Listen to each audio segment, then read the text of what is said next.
This is Adam Watson. Robert Diaz. Levon Baker. You're listening to the Darkslinger Mafia podcast. So now that you are finally able to record tonight, Levon, we're going to continue our discussion of where you can currently find comics in 2019. Sounds good. So I know you guys don't remember what we talked about 2 episodes ago. And a lot has happened in those 2 weeks, to be fair. I mean, Robert went to New Orleans. I went to a comic convention. I also organized a bunch of my inventory. And Levon did stuff. Yeah. He did something. He did Did a something. lot of sleeping. Yeah, you slept a lot. So last time, I said that you had slept off your hangover. So I don't know if you listened to the episode. No, I did not yet. Is your hangover fully gone now? I would assume so. Okay, good. Good. Yeah, we didn't buy your migraine story. We knew that you were sleeping off a hangover. Of course. We've all been there. So in the last episode, we had talked about the various places you could buy, basically being comic shops. We had talked briefly about the blind bags that can be found to this day at some of the dollar stores, but traditionally have like the 90s comics in them. Right. That are, generally like 3 comics for $1, things like that. We talked about comic conventions a little bit. We didn't touch on that very much. And we talked a bit about digital editions and the little mini comics that you get in the packs that IDW was doing or is doing. I still haven't been able to figure out if there's something they're actually doing or not. Right. Because they're still available at a lot of stores, but that doesn't necessarily mean they're still making them. Right, they could be backstock.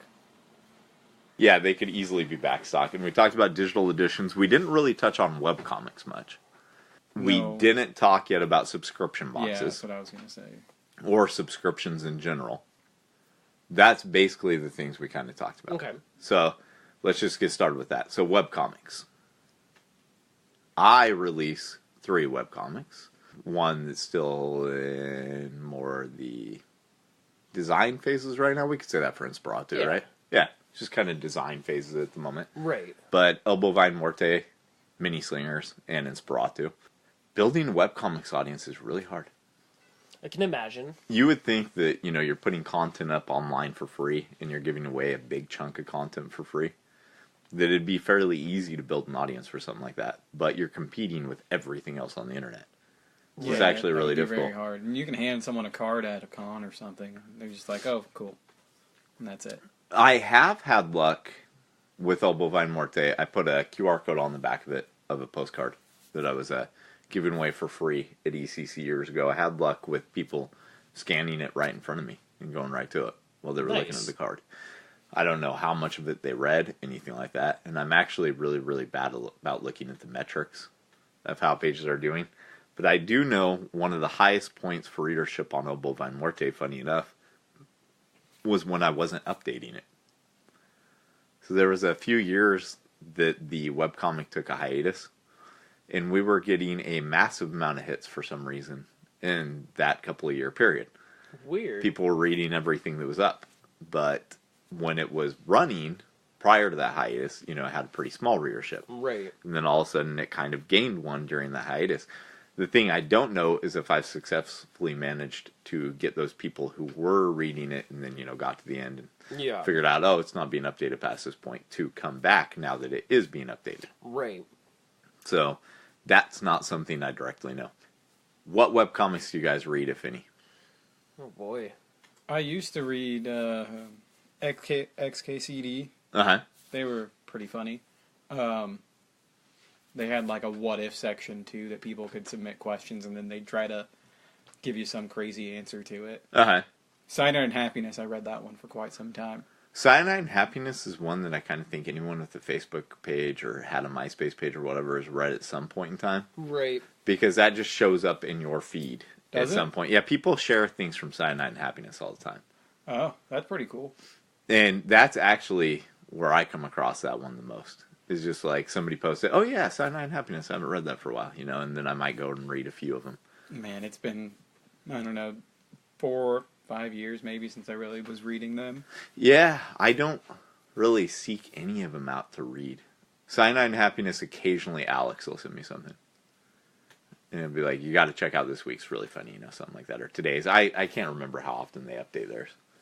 I'm not But really sure if I read many others. I don't really know if people realize they're even reading a comic when they read Cyanide and Happiness. Online comic strip, I guess. You Yeah. don't really think about it that way. You think that, this is a little comic strip. It's Right. like I'd read in the paper. Yeah, except for a lot dirtier. Oh, yeah. And funnier.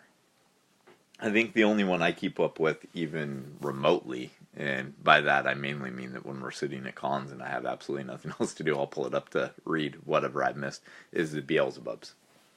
Yeah. Do you read that one? I do read that one on Instagram. They have an Instagram now? Yeah. See, I haven't read it for a while, clearly, because the last time I was reading them, they were a Tumblr. Yeah, he's got an Instagram now. He's been doing animated music videos. Okay, I'm going to have to remember to go on Instagram. Yeah, You're gonna have to get with they the have all times. sorts About of that. stuff they've been doing. I don't know if he already released it or if it's still in the processing, but he was working on a hardcover. Okay, that's good. I'd like a And then hardcover. I I'd prefer believe they that. released actual EP singles of the songs that they had a band do for it. So, yeah, it's definitely kicked up quite a bit since when I very first found it. Okay. And how did you find it? Probably through Instagram. Okay. Yeah, I don't remember how exactly I found it, but I I thought liked the that art might have been style. one that I showed to you. I was following it before I met you. Okay, okay. Yeah. Then it must have been Elias that I showed it to. That would make sense. I've never heard of it. It's funny. If you like things like Death Clock, Oh, that's a funny show. I would say it's... Metalocalypse. Yeah, Metalocalypse. I would say that it's something that fans of that would easily get into, because it's about this family that are all a bunch of death metal Satanist types. They have upside down crosses on their foreheads and all that. It's basically just like their family adventures of this quasi-demonic... They're all humans, but, quasi-demonic death metal family. Even the grandma's a death metal head. Baby's got corpse paint. Yeah, they all have corpse paint. There's a... What do you call it? An issue with set? I don't even know what you call it when it's webcomics. But one of the strips deals with them dropping their son off at the grandma's house. And she's really upset because he's carrying around a Bible and has like a suit and tie on. And his parents are trying to convince her that it's just a phase that he's going to grow out of it. You're bringing Jesus into this house? Yeah, because even the grandma has like the upside down cross and corpse paint and the whole nine. You're going to heaven for this. It's fucking great. I would say that if you ever actually read the Addams Family newspaper strip. No, I don't think I did. Okay. But, yeah, I do. Or something like Death Clock, or did you ever read, what was it by Oni? Is it Black Metal? Is that what it's called? I don't know if I've heard that one. Okay, it's about two brothers who are these metalheads that are playing a record backwards and they fall through hell. And they That sounds find cool. out that they're actually a demon on Earth. Really? Yeah. I would They're these two definitely twin compare brothers. Beelzebubs to Adam's Family mixed with Death Clock. So if you like things like Death Clock, if you like things like Beelzebubs, check out Black Metal, by the way. Okay. That's a great one. You can get the whole entire thing in like one fat softcover omnibus, which is Wonder- pretty nice. Go ahead and pull that up on. Because I'd so I much don't rather read forget. something in one big shot than... Speaking of which, I finally started on Strangers in Paradise, by the way. Oh, it took you long enough. Yeah, How long yeah. have you had that? Like 3 years now. And I'd read the first 3 volumes in trade paperback form. So it's not like all the material was, completely brand new to me. Yeah. But yeah, now But I'm still, finally you've still been past the waiting point to that I crack had... it open. Yeah. You wanted that forever. Yes, and then it took me forever to... But it's 2 huge omnibus editions. Well, I mean, I'm like that too. I have books on my shelf that I haven't cracked open, but I bought them a while ago. Yeah, and I've got so much stuff. I mean, I just kind of kept, something was like 24 pages. That's a quicker read. Something Yeah. that was even 200 pages. That was a quicker read. And You're like, so, this is too long. I can't get through it all. yeah, basically. I don't have time. I don't really have time right now, but, I'm making time during my reading time to make that the one that I'm currently reading. So finally, one of my reading goals is getting taken care of. But that should be your New Year's goal, to get through that this year. That actually is my New Year's reading goal. To get through Strangers in Paradise. Yep. And we shouldn't say it like that. It's an enjoyable read. It's not something that you have to get through. Yeah, but how many pages is that big ass thing? A lot. I don't know. I would guess probably 2,400, somewhere around there. Damn. Because it looks like each one of them is at least 1,200 pages, but I don't actually know the total page number. I just know that they're every bit as thick as all the other omnibus editions I have, and there are 2 of them in the slipcover. So, so anyway, about webcomics. Yeah. So why don't you guys follow more? Why are they something you don't seek out? Do you know? I think for me it's just I never bother. For a while I was. Mm-hmm. There was like a Beetlejuice fan fiction comic that I was reading. Okay. That was on DeviantArt, and she would upload the PDFs for the entire volume. Mm-hmm.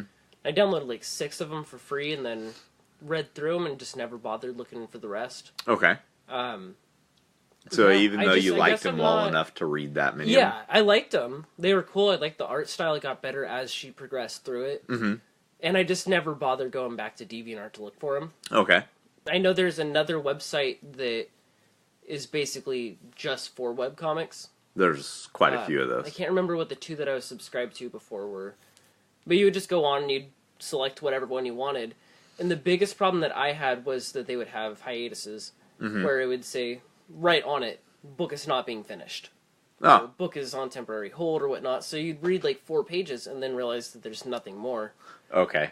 And it was always the ones that I was interested in that weren't being finished. So basically you felt like there wasn't that commitment there like you could get from getting a trade paperback. That makes sense to me. Yeah, that was my biggest issue. That makes total sense to me, actually. What about you, Robert? I'd say just because there's so much other stuff on the internet to look at. Fair and enough. I don't really try to seek those out. Short strips are all right. Mm-hmm. Like I said, I used to read a few of them, but as I've stated before, I'm not too big into actual web comics or I don't want my things in that sort of format. Yeah. I prefer to read the book. And that's the exact reason I don't either. The only reason I read Beelzebubs in that way is because I really like it and I want to read it.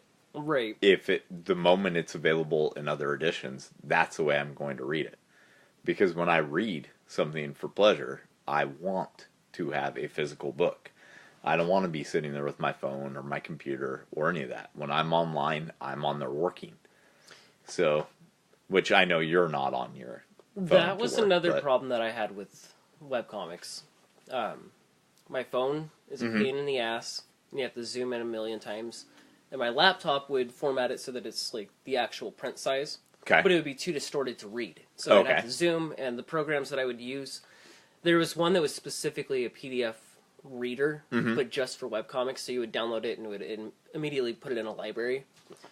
And it was cool, and I would use it for a lot of stuff, but it was a pain in the ass having to navigate around to try and find like the zoom buttons that aren't just on the screen.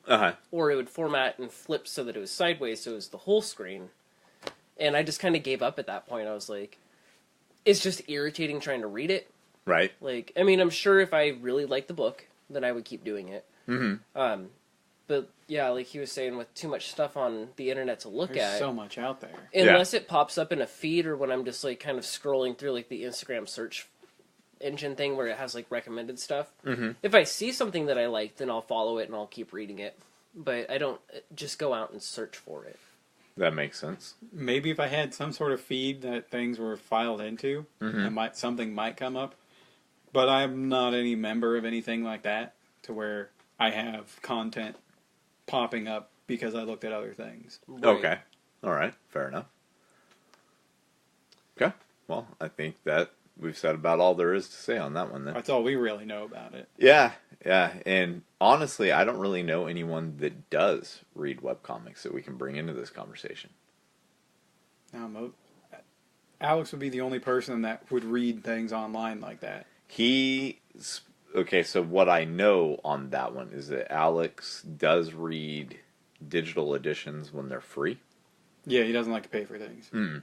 And the only webcomics I know of him keeping up on are things like Cyanide and Happiness where they're funny. Yeah. So that actually makes a good point with the prices. Because I don't know how that works. Like I said, a lot of the ones that I would read were free. Right. Serenity was actually telling me about a comic that she was reading online. Okay. And she was trying to find it because she had looked for it for like a couple of years. And when we were talking, this was like a month ago, she pulled up the website that she used to go on and read it for free. and now they're charging, and you have to pay like $52 to have an account on their website to read it. Oh, wow. And it was the only book on there. And she's like, why would I spend $52 to finish off the second half? Like, you can read the first, like, 30 pages free. Mm-hmm. And so she ended up looking around for a different website and found it for free where the whole book was. Like a flat fee? $52? Yeah, it was like $52 to pay for, like, the second half of the book. Does it give you, and it give you an account? how much content is the second half of the book? I don't know. That's what I don't remember, but she was like, you don't get to keep it. Like, you just pay so to you read can't it. download it or Nope. anything like that. Yeah, that's why she ended up going through a different website where people just upload their free webcomics. Yeah, personally, when I sell our goods digitally, I try and make them priced at a price point that makes sense to me Right. for a digital good. Like when I go on to Comixology, I've been on Comixology before. Yeah. And I've downloaded some of the freebie stuff. That's how I've tried some series. Right. And I think that's actually a great way to just try something to see if you like it or not. I never really thought about that, but that's a pretty good idea. Well, But Comixology. I won't pay for any of it because I'm not going to pay $2.99 or $3.99 or whatever ridiculous amount people think they have to charge to have their stuff up there. Right. You know? And I know that there are some companies that charge far less than that, but the stuff that's all over the main pages is all like $2.99 and up because it's all Marvel Right. and DC stuff, you know? I think if places would make their comics to where you can download them and keep them if you want, I'm sure you can do that, but like have a library of your own to where people on that also have their own account on there, you can lend them to them, but you can't read them while they're lent digitally to them. Like they can pull things out of your library. I want to So say that basically, there was a just like company it would that be did if you do physically something. had it. Yeah, it'd be the same. So you're not allowed to. You still own it, but you're not allowed to touch it. So view the library like Apple did with their newsstand. Did you ever see or is it Bookshelf? I can't remember if it's Bookshelf or Newsstand, but one of them, when you bought something digitally, the spine of it actually went on your shelf. Yeah, That's sure. pretty So that you cool. can see it, yeah. I feel like someone did do something like that. Like There maybe might it have was been. Amazon There have did been that a with their ton Kindle. of different attempts to try and figure out the best way to monetize digital reading material. I think that seems like a pretty great way. I think, though, one of the biggest things is just the value isn't there for the average consumer when you can buy a physical product for the Right. same price. I mean, why would you go to McDonald's if it costs the same amount to go to Olive Garden? Right. It's convenient to have it on your phone, but it's inconvenient when your phone's dying or you don't have a charger with you. You're Right? doing Or other the company things, goes like- out of business and Yeah. all the stuff that you bought is locked into. Right. Oh, that'd be shitty. It's happened That's before why I with don't like lots doing of that things. kind of stuff. So with Graphically, they came in at the same time Comixology did. They seemed like they were going to be this great company. Everything about working with them was great. The people were great. The moment that you signed on, there were like 4 different people that you talked to about this or that, which in retrospect, 4 seems like a lot. Like maybe if they had pared down their workforce a little bit. Yeah. But I don't know how it worked when somebody purchased something from them, but I'm pretty sure it was actually locked into their system like it was on Comixology. And after about a year of being with them, I got a notice from them and a phone call right away telling me that they were switching over to becoming a company where you paid them to have your digital book put up on all these different marketplaces like iTunes, the Amazon Kindle store, the Barnes & Noble Nook store, all these different places. And they went ahead and did conversions on some of mine for free just to kind of show me how it would go. And so they did conversions on Chronicles of Von Helsing, which I honestly wouldn't have picked because if I'm going to go in, it did kind of piss me off in a way because they didn't ask me before they did it. But if I'm going to go into the Amazon Kindle and the Nook store and all that kind of stuff, I don't actually want to do those with single issues. I think it makes more sense to put something graphic novel length up on those sort of things, Right. So I would prefer using my collected editions for things like that and the individual single issues for things like Comics Drive through Comixology, that kind of stuff. Right. Converted it, they sold it on there. about a quarter of the people who made purchases made it directly from the Graphic Lee store. The other 3/4 were through all of the different companies. The thing that sucks is they folded owing Darkslinger money. And we were not the only publishers they owed money to. They owed a lot of publishers money. They folded their doors. But for the consumers who purchase those products, if they end up purchasing them on Amazon, they're fine. If they purchase them through iTunes, they're fine. But the people who purchase it through Graphically, well, that 99 cents they spent on Chronicles of Van Helsing, it's gone. Right. Hopefully they read it, That would suck. I'd be pissed. I would be too. And that's one of the benefits to, if you buy a PDF, if you do this kind of thing, And years ago, I was at ECC and I was listening to a panel discussion that one of the head guys from Comixology was giving, and this guy asked a question about kind of the very same thing you're talking about, how you can lend out your comics, how can you leave them, if you die, how can you leave them for your kids, how can you do this, how can you do that, kind of the nature of keeping something forever. The guy had absolutely no response to that, beyond and besides telling the potential customer that he was not ready for their technology. And I was like, that's a bad answer. You never, ever answer something by telling somebody they're not ready for whatever you're doing. You don't do that. You do not do that. So, you could give them all kinds of answers that are kind of sidestepping the question, but to just look at the customer and say, you're not ready for this. No, bad. That's messed up. Bad. Yeah. Instead, maybe, well, hey, everybody who came to this panel today, we're giving you 5 free downloads to try this. Maybe that'll help change your mind about the way you think about it. Something like that. Like, you could sidestep that and turn around things on. Lending is one thing, but I never really thought much about giving them to your kids. Yeah, because you don't have kids. Yeah, and I'm young. We don't think about giving our stuff away when we're old at this point. Levon, you have a kid. You're younger than Robert. Do you think about passing on Dakota when you get older? Yeah. No, it's because you don't have kids. Oh, okay. That's probably most of it. Okay, so let's move on from the webcomic discussion and the digital editions for now. Talk a little bit about subscription boxes. So there's plenty of subscription boxes out there. Bajillions of them, right? Oh, yeah. Everybody has one. Right? I've had them. You've had them. What about you, Levon? We're talking subscription boxes, like the boxes that you can get, like Loot Crate, like Geek okay. Fuel. Yeah, I've never actually subscribed to one before. Okay, we actually bet that you have gone some. through them before. Okay. My brother's friends had given... If there was a Ninja Turtle box, he would have had it. There is a Ninja Turtle box. But I wasn't willing to spend $25 for dollar store stuff. Okay. Because they did give you a preview of point. what was in it, and it was literally all stuff you can get at the dollar store. And who was doing it? I don't know. Okay. It wasn't an official thing.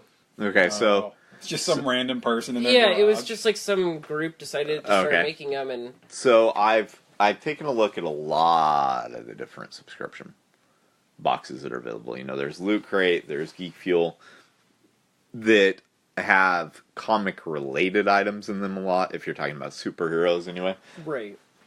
And occasionally include comics. Like, Valiant put 4001 AD variant cover, I think, in a Loot Crate box. DC has put multiple Harley Quinn comics through those systems. Usually variant covers.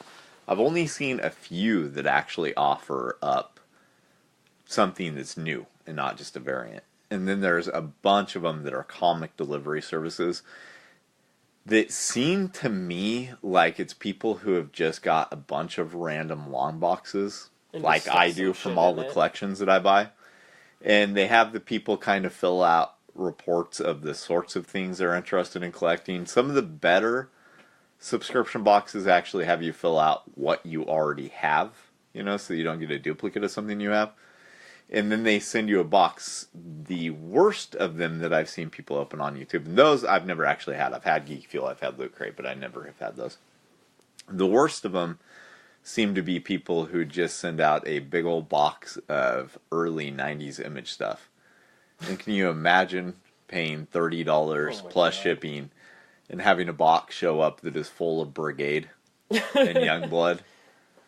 That sounds awful. I don't even know what those are, but that sounds unsubscribe. awful. Okay, Brigade and Youngblood are two comics that no matter what comic collection you buy, you end up with.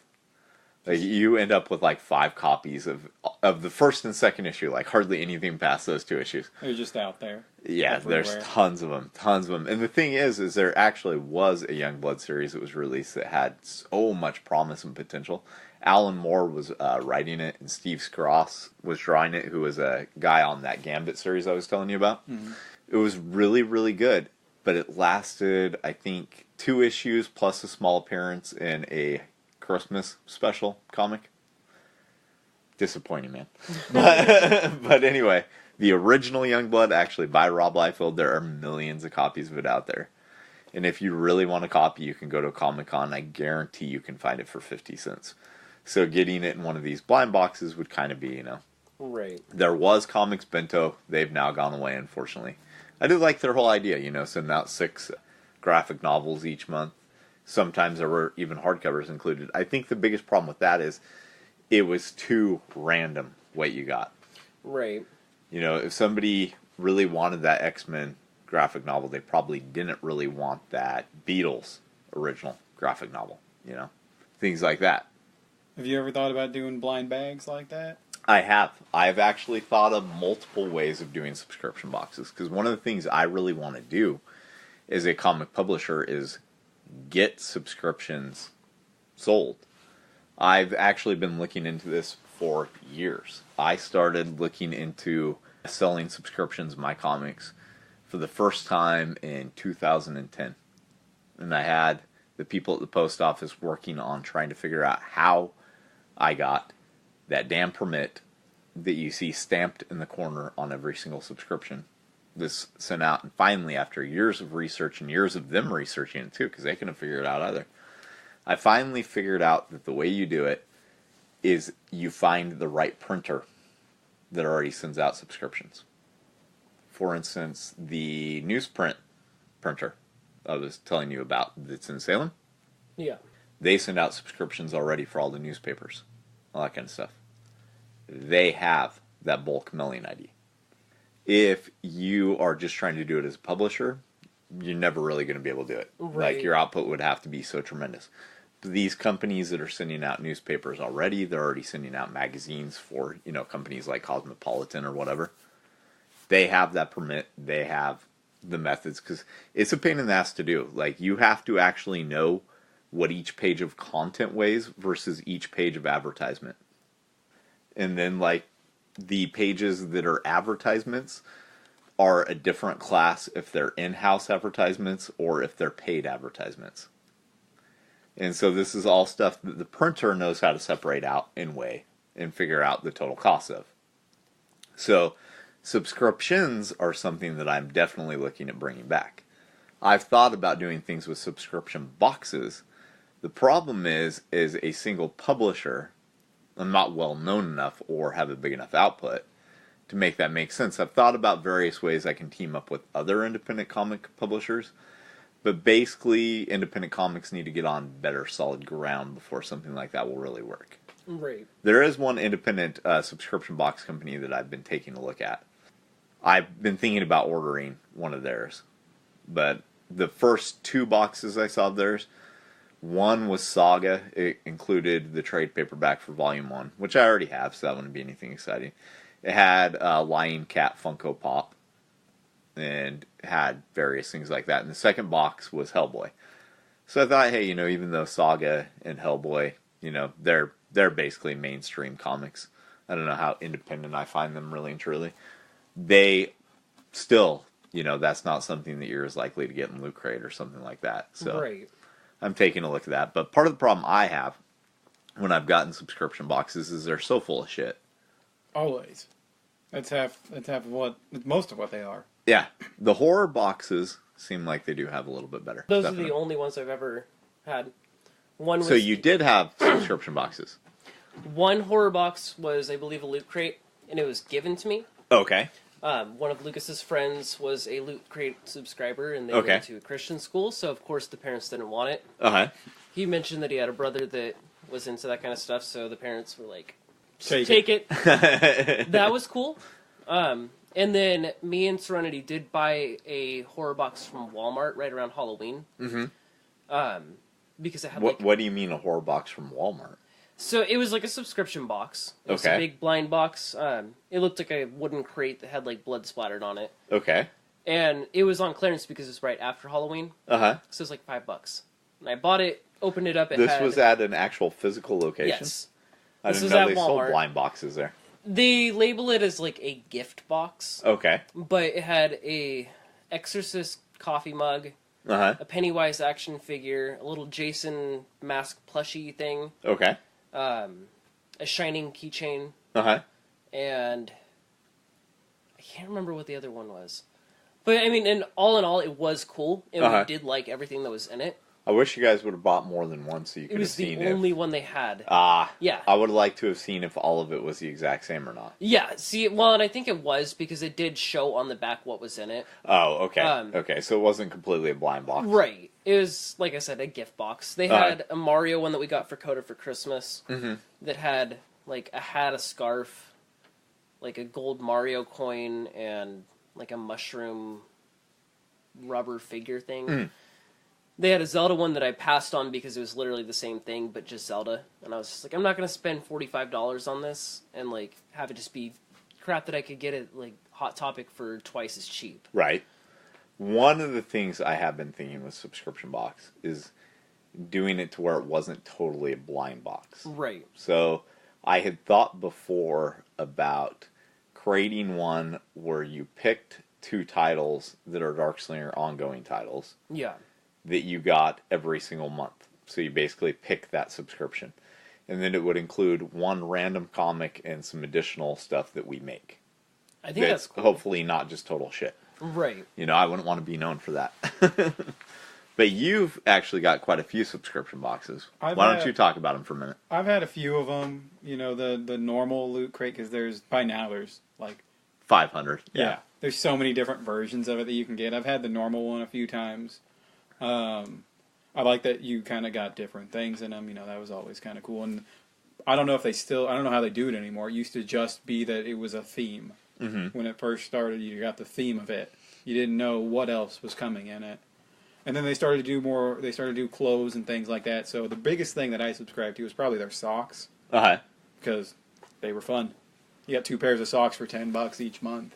Oh, so they had a separate subscription? Yeah, they have it all separate. So you can, I think you can get it all in one, or you can do like socks. You can do the socks subscription. There was like accessories, T-shirts, and it depended on what gender you wanted it to be as to what you got.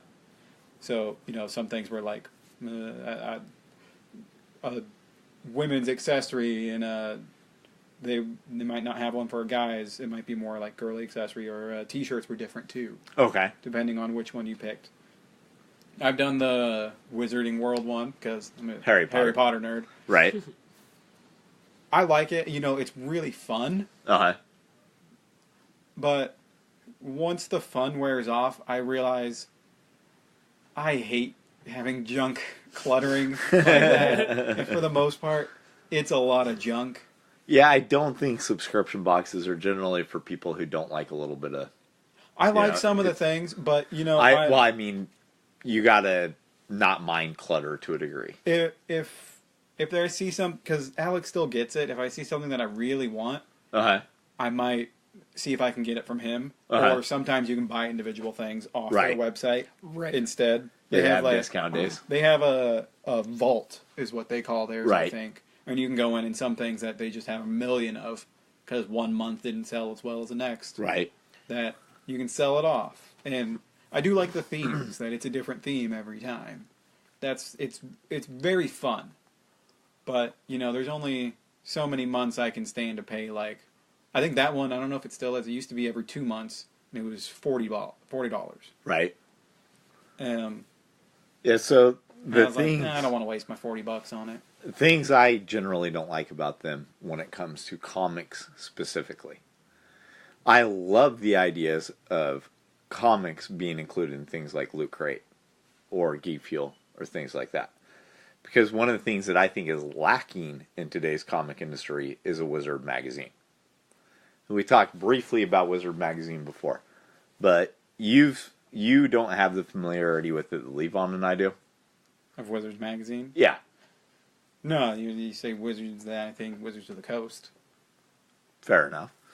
Okay, when I was a kid, there were several comic industry magazines, and they ranged from super highbrow type, looking at the art of everything, like Comic Book Journal, to pop culture type rag magazines like Wizard.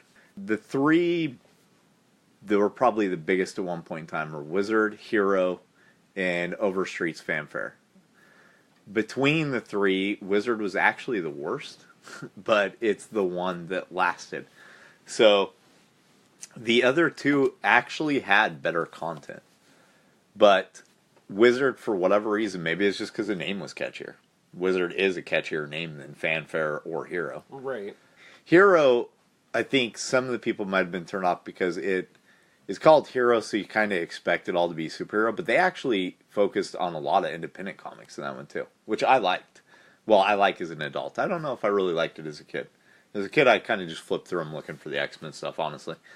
But one of the things that I thought was really good about it when I was a kid is those introduced me to a ton of different comic characters, not just because of the articles or whatever, which sometimes I read all of and sometimes I didn't, but because almost every single issue of those magazines at one point in time was bagged with a little mini comic. Mini comic that was generally a preview of something that, was appearing that month. Sometimes they were full-size comics. There was one point in time when they just straight up reprinted all of Uncanny X-Men number 320 and bagged it with Wizard. And I think that was the same month that comic came out. But in addition to that, they had mail-away offers. You could send in $3 in the envelope and get a half edition in the mail, right? And it tied into whatever story they were doing at the time. The half issues, I think, were something like 10-page stories with 6 pages of additional content, so an interview with the creator or something like that, And that's sometimes what the bagged-in issues were, too, or something like that. But the fact is those were new content. Right. They were almost never just a variant cover to something. And that's what I think is lacking with something like the Harley Quinn edition for Loot Crate, or this or that, I don't know about 4180 from Valiant, but most of the time they're just variant covers. They're not actually making something new that's supposed to introduce the reader to the world. Can you subscribe to companies like DC, Marvel, Image, any of these, and Marvel, like on a monthly thing, and get the new titles that you pick out? Marvel announced, I think 4 years ago, that all of their subscriptions were now handled by Midtown Comics. So if you wanted to subscribe to any of their titles, you had to go to a comic shop's website and pay to get on their subscription list where they handled it all and they sent to you. The upside of that being that your issues always arrived in collector-like condition, all that. The downside to it being that Marvel doesn't actually do anything to push people ordering them that way. So when you used to buy comics, there was an order form to get a subscription in the back of every single issue. When you buy a magazine, there's 3 or 4 little cards interspersed in the pages that are subscription cards. I haven't actually seen them push getting a subscription through Midtown in the entire time since they announced they were handling their subscriptions. As far as DC goes, I don't know. I don't think that they do subscriptions anymore, but I don't know. Image announced last year that they would start offering subscriptions again, but it was met with only negative backlash because when people looked at the prices they were charging, it was more expensive to subscribe to them than it was to get it through your local comic shop. Yeah, that seems like it might be a difficult thing. Yeah. To be able to have build your database and have all those pulled for everybody. Well, like I was saying though, when you do it through your printer, you don't actually do all that. Yeah, it seems like that would be the way to go, or walk into your local comic shop and ask them to put a list together. But how many places in America or Canada or Mexico or the UK, wherever, don't have comic shops? True. Right. I mean, does Things from Another World even still do that? Their pull boxes? Oh yeah, yeah.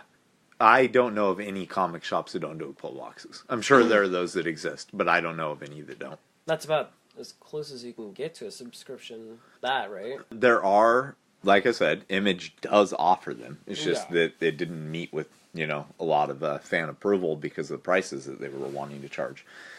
It kind of seems like the companies just thought that wasn't something to waste their time with. And generally, whatever the big two do in this industry is what everybody else does too. Right. Which is stupid, by the way. These days, with buying literally anything on Amazon, and you can set it to recur, like a recurring purchase, like with groceries or diapers, whatever. Maybe they take a look at that because they're getting sent the new titles to ship out. Well, I don't care what they take a look at. It's what I want to take a look at as a publisher. Well, I'm just saying maybe that's a next step that they would do, because you kick all that towards the other person, towards Amazon, who's already separating out billions of things. It's an idea. I've heard of a lot of people who haven't had too good luck using Amazon's fulfillment services. Because, especially with something as thin as a comic, they're not careful with them at all. And so there's a lot of people, who have dealt in action figures or comics or things like that, who sending out their Kickstarter fulfillment or things like that using Amazon's fulfillment centers have ended up costing them more money than it saved them. So I would consider all avenues trying anything, But at the moment, I kind of feel like as long as you're clear with people that, look, this is the way the printer sends out the subscriptions, doing it that way is your best method, because it goes directly from the printer to the customer. That would be the easiest. Yeah. I mean, if they're already handling all the mail they do, and it's just going straight from them to, it goes out to you in Milano. Bam. You know what would be an interesting subscription box? And I was thinking about this when you were talking about some place that was doing independent things. Would be like a 12-month streak of each month is a different independent person. Maybe like one company, like if you did it in your own company and you got 11 artists or people to do it with you, yours is the first month, but in every subsequent month that maybe you're putting the more money in because it's your main name on the box featuring them for the month. You have a little card of your own in there that says, "Oh, you can come to our website, do this, check this out," that sort of thing. That would be interesting. Yeah. To have all new people that you never heard of. You might not ever hear of unless you see this. I feel like there are a lot of people who, if somebody was curating something like that, would be interested in it, because one of the bigger things I hear when I see people opening up these boxes and the YouTube reveals for, whatever box this was, is, oh, this is a bunch of Marvel, DC, Image stuff. I thought I'd be getting stuff that I've never seen before. Right. And that kind of seems like the biggest, what a lot of people are complaining about with Comics Bento, what a lot of people are complaining about with this or that, See, for you, if you were to do something like that, you'd have to worry about the shipping and the marketing and the packaging of all that. Right. And someone dropping off before they're supposed to ship. But if you can account for all that and back up, that means that it takes some of the pressure off. You don't have to have 12 months lined up. You don't have to work to try to get every month out in that sort of fashion. And it gives everyone else a chance to put out all this new shit. It's true. It would be interesting, and I think there's probably small people out there that would like to see that. There's consumers that would like to try new things. Oh yeah. I've definitely thought about that. I've thought of something along those lines. I've thought of the subscription box angle from several different viewpoints, because I'm trying to figure out various ways to really make that work. But what do you guys think? I want to go back to the question I was kind of posing. What do you guys think about getting something like Loot Crate or Geek Fuel or whatever that isn't a comic specific thing but includes a comic with it occasionally? I think that's cool. No. What do you think about getting a variant cover versus something that's new? Oh. Even if the new thing only clocked into like 10 pages of actual content. I'd rather have the new content. Okay. I'd probably rather have the new content, but I mean, I wouldn't notice as much if it's new to me. I can't tell you. Fair enough. Unless the word variant is written on something, I probably won't know the difference that I'm not looking at the original. That makes I'm not sense. into it as much as other people. Yeah, it's fair. That is completely fair. I'd probably look at the date and see, like, if this is some variant from 2 years ago, then I'd be like, oh, why am I getting this? Or, depending on how old it is, I might be a little upset. I'd want something pretty new. The Comic-Con box, I think, is what it was called. They were advertising forever that they were doing a reprint of Batman Adventures number 12, which they were selling as a variant edition. What's special about that one? His first appearance of Harley Quinn in comics. Oh. It came out when I was 13, I think. And this was 2 years ago. They were really advertising this variant edition. The whole time I'm thinking that's not a variant edition, that's a reprint. You're reprinting something that came out 20 some odd years ago. Right. That's a reprint. That is not a variant. Good luck editing out that ESPN noise that just happened. Yeah, it's okay. At least I know what that one was. And To me, that sits along the same lines as, like, I don't remember if it was Wizard World a couple of years ago when we went. Mm-hmm. They did, like, a Walking Dead variant, but it was literally just a reprint of, like, the first issue. Yeah, And, all of the Comic-Cons that Wizard World did had one of those. It was just stupid. And so we ended up selling them on eBay. Yeah, it goes for a decent amount. I've actually picked up a number of those at Goodwill and flipped them. Yeah. We're just like... Those pop up at Goodwills all the time in this area because it's Wizard World Portland edition. Yeah, they tried making it out like it was such a big deal. Like, you get the black and white exclusive variant cover. And I'm like, cool. Took it home. Oh, yeah, stuck it on that's eBay part of that it, night. too, is there's like 4 different variants. Right. For the Wizard World Portland. Yeah, and you never there know are which one it's going to be. They just kind of so stick many it in there. reprinted variants of Walking Dead. Yeah. If they want to reprint something, that's all well and good, but, don't market it as a variant if it's just a reprint. Yeah, that's what I think, too. I'm fine with reprints. In fact, I rather like the idea that Marvel, DC, and Image, I think, are the 3 companies that do, where they reprint one of their older issues for like $1. Yeah. The thing that confuses me about it, though, is that many times when Marvel at least does it, they don't have a trade paperback edition of whatever they've just reprinted. Yeah. So they reprinted Generation X number 1 2 years ago, I think. And I was like, oh, sweet, they're finally going to be releasing like trade paperbacks or omnis or something of that, which I would love because I loved Generation X when I was a kid, and I'd still like to read it today. Nope, they did trade paperbacks years and years and years ago that are out of print as far as I know. They collected like the first 2 or 3 volumes, something like that. I've never even seen those at a Comic-Con, by the way. In any case, you would think if they're reprinting the first issue for $1, they would be smart enough to do a lead-in to the trade paperback being released. Right. At the same time. But, maybe that's just me thinking logically. I don't know. Get that out of here. It doesn't belong in mainstream superhero comics, I know that. Not in the way that they're marketed, at least. So, anyway, I guess the last thing that we'll be talking about, we're about out of time, is Comic-Cons. So, one of the podcasts that I was listening to recently had Tim Seeley? I don't know how you say his last name. I don't know, the guy who created Hackslash. That was Seeley. Seeley, there you go. He talked about a lot of things that I didn't really think he knew about. Like saying, he's who said that women don't like comic shops, that comic shops are not friendly towards women, which confused the hell out of me because I got no idea what he's talking about. It's like, is McDonald's friendly to a man or a woman? Right. Is Barnes & Noble friendly towards a man or a woman? What do you mean by that? What does that even mean? And I've heard a bunch of specifically male comic creators saying this. And I've heard a few female comic fans or creators who have said, they went to a place and the comic shop owner wasn't friendly towards them. Right. And I've been to enough comic shops that I'll tell you probably 5% of those that I've been into have had very rude owners. Yeah. So it's very possible that like what they're talking about with that is the owner. I don't know what they're talking about with comic shops in general. I know those around here at least. Cosmic Monkey, Things from Another World, Comics Adventure, Bridge City. I don't think it's any different to be in those shops if you're a guy or a girl. None of them have like nude women on the walls or anything like that. So, or nude guys or I don't know what the hell they're talking about. What it is that they think that women are going to find so offensive about these comic shops.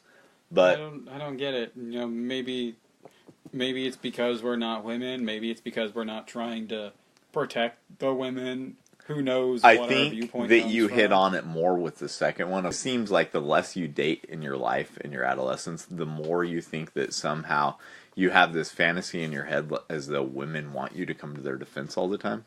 It's kind of a strange thing. I don't know. We need to interview some of the female comic creators I know to get their take on if they view comic shops as, you know, being friendly towards them or not. I would think... Because I don't really care what Tim Silly and Mark Waid say. If someone says that they're not friendly towards women, is that because you're stereotyping nerds that go in there and they don't know how to talk to a woman? Is it that sort of situation? You know, I would think there might be an element of that, like in the Big Bang Theory when Penny goes in. Is it that they're threatening towards them? What is it? What's the unfriendly part? That's what I want to know. But, you know, while there are some of those type of guys that do exist at Comic Cons and comic shops, there's far more that are just like, oh, you know, there's another customer in here. Excuse me, can I get by? I need to grab that, you know, new volume of Saga. It's not, you know. If it's me, I don't really care who's in there. I don't notice. I just want to know, you know. Yeah, can I get in front of that box? Can you move out of my way? Yeah, could I look in there? Like that's all I care about too. But at the moment, we're going to focus on the cons because, like I said, with the shops, that's kind of a whole topic unto itself, and I actually want to see if I can get Beth and a few other ladies that are actually creating comics that I know that have been involved with comics for as long as I have to come on the show and talk about it, because maybe they can clue us in a little bit more about what they're talking about. But anyway, with cons, the thing he said that I thought was really, really incorrect was he was going on about the evolution of cons and how there are no dillers left at shows and da-da-da. And he seems to have this whole delusion as though all comic cons are Emerald City Comic Con or San Diego or, you know. And it's like, there's like a shit ton of comic cons all over right now.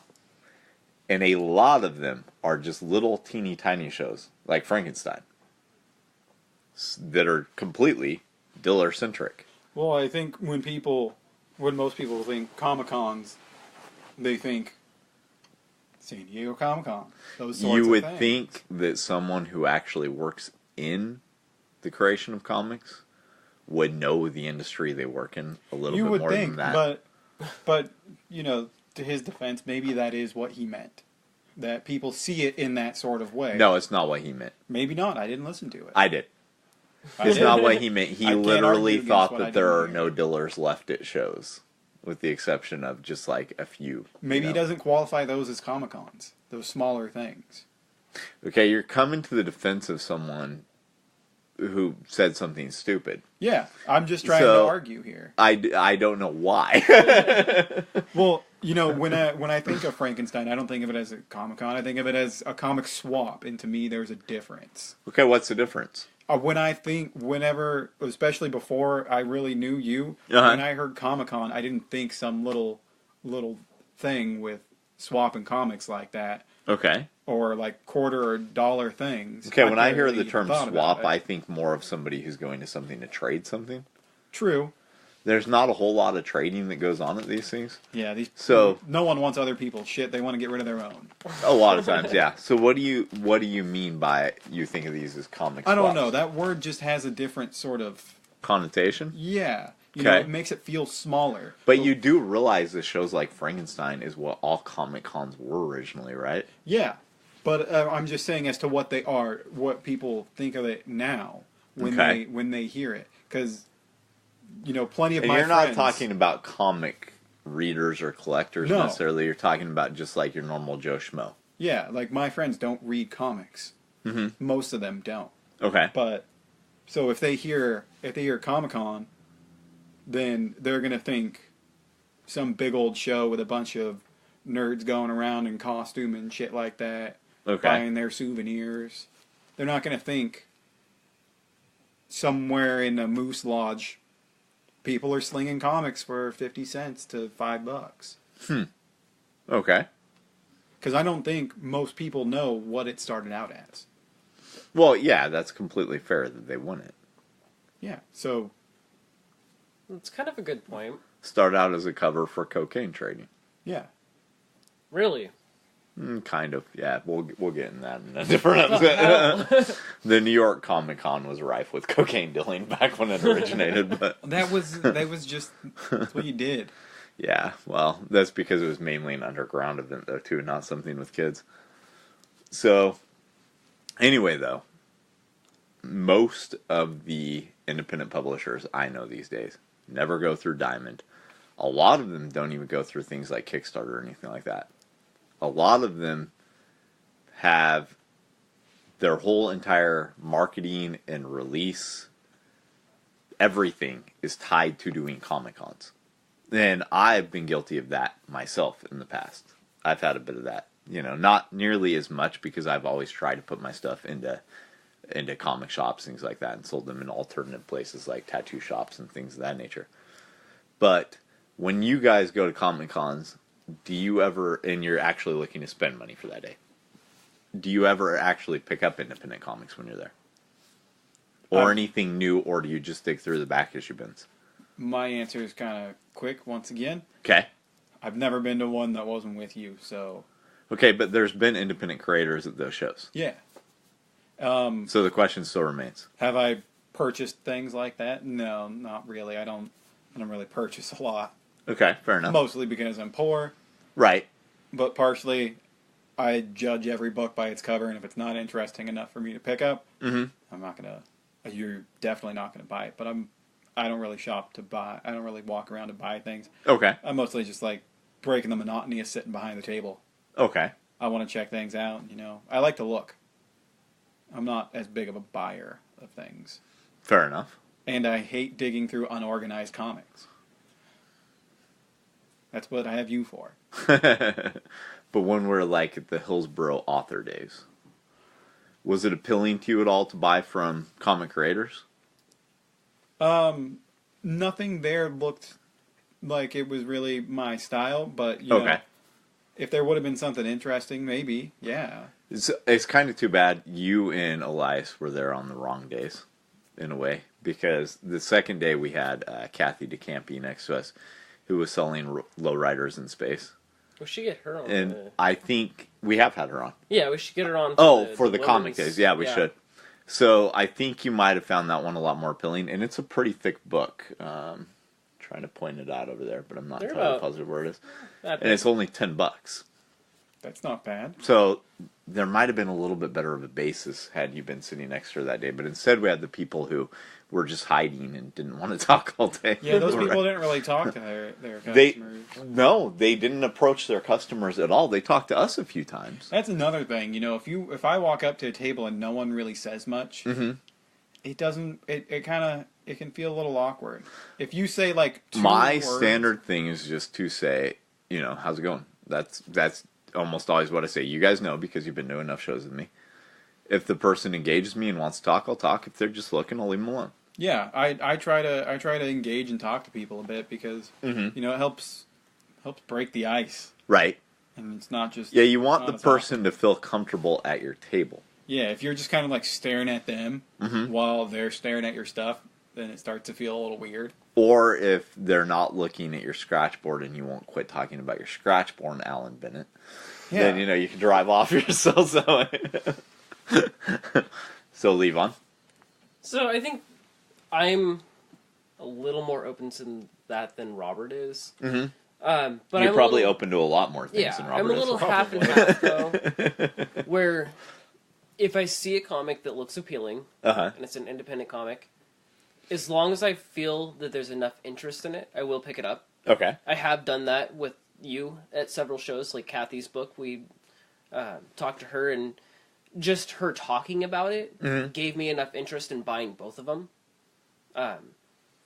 It was $20, and was it worth it to me? I still haven't read them because I haven't gotten around to it, but they seem appealing, and it looks like something that I would either like to read for myself or read to Coda. Right. Aside from that, I don't think I've picked up anything too independent But there's been independent creators that we've talked to that if I had the spare money, I would have bought their books. I am very weird about that kind of stuff, kind of like Robert was saying. But if I see something that's appealing, I'll pick it up. If I'm at a show, I'm generally looking for something, or I'm only going to buy something that I know that I'm looking for. Right. But that doesn't mean that I'm not open to it. So like, you know, one of the weird things that I have is I probably bought way more independent comics than both of you. Right. Of course. I've also been to way, way more shows where they're available than both of you. Yeah. One of the weird things I have is if I go up to someone's booth, no matter how good it looks, if they're not a Marvel or DC artist and they have a Marvel or DC unauthorized print behind their table, I won't buy from them. That's good logic. I'll turn right around. You know, I'll have a conversation with them. Right. But I won't. Even if I become friends with them, I won't buy it. I'm not going to buy unauthorized things. Like, if you're making all your money because you put out this book, but you have such little faith in it that you have to draw up Spider-Man instead and sell him based off this huge banner you did of Spider-Man, and you have this little tiny section carved out for your own book, and then want to go around and bitch and complain because your comic's not selling and you have to draw Spider-Man in order to make money, you're not going to get my support. Maybe try blowing your banner up and putting your own characters on it. Maybe. And drawing some attention like that. So you mean someone that's just like drawn things that are out of these other famous comic books and trying to sling those drawings? Yeah, so a lot of times what you see for kind of the people who do cons for the first time is they'll be a little bit insecure and they'll be selling their own comics, you know, and you know as well as I do that comic creators are horrible about talking about their own work. Yeah, you said that. If you want to know basically like, hey, how many pages are done, you know, that kind of stuff, the technical aspects, we can talk about that. Be like, hey, what exactly is Inspiratu about? Tell Levon you want it summarized in 5 sentences. He could tell you he's a motivational speaking vampire. That part he can tell you. Everything past that point, past the kind of catchphrase for it, no, he's not going to be able to do. I had that happen at work the other night. Even when we have like 20 issues of it out, Levon still won't be able to fully tell you what it's about. And you know why? Because he's one of the creators on the series. It's just something weird that occurs. Like, you almost have to hear someone else talk about your stuff before you know. So I tried an experiment out years ago when we were at Stumptown, where I told Alan that anytime somebody came up about his books, I was going to answer the questions. And anytime someone asked about my comics, he was going to answer them. And he's like, why? I said, because that way we can figure out what the other person's saying to sell our stuff. And we can kind of figure out how to sell our own stuff that way, right? So somebody comes up and bam, I sell his stuff right off the get-go, right? Then he starts using all the phrases that I said and all the things that it was about. But you kind of need somebody to summarize it for you in a weird way. It's almost like something that most creators, the majority of creators, can't do easily, at least. You have to learn how to do it. In any case, though, you know, it's natural when somebody does a con for the first time. You know, they did all this work for years, potentially, making this comic. They get a table, they go there, you know. They're showing it, and this con has cost them anywhere from $50 clear up to $600 or $700, you know, or more. And then people start walking by, and when they try to talk to people, they're all desperate because, hey, I got to make that $500, $600 back. Some point during the show, maybe they get lucky and somebody offers to pay them to do a commission. What will they tell you they want a commission of? Spider-Man? Ninja Turtles? All kinds of weird shit, right? Like Alan, I've been sitting next to him when he's got a commission to draw someone as a Ninja Turtle, draw someone else as a member of Star Trek. Things that have nothing to do with his characters. There's one guy that went around Stumptown and commissioned every single artist there to draw an overweight woman riding a candy bar. That sounds funny. It sounds like something he was going to go get in a tattoo later. Maybe. He had a sketchbook. When one of my friends was working on it, she showed me because it had some actually pretty big names in there. And there's all these, some of them were naked, some of them weren't.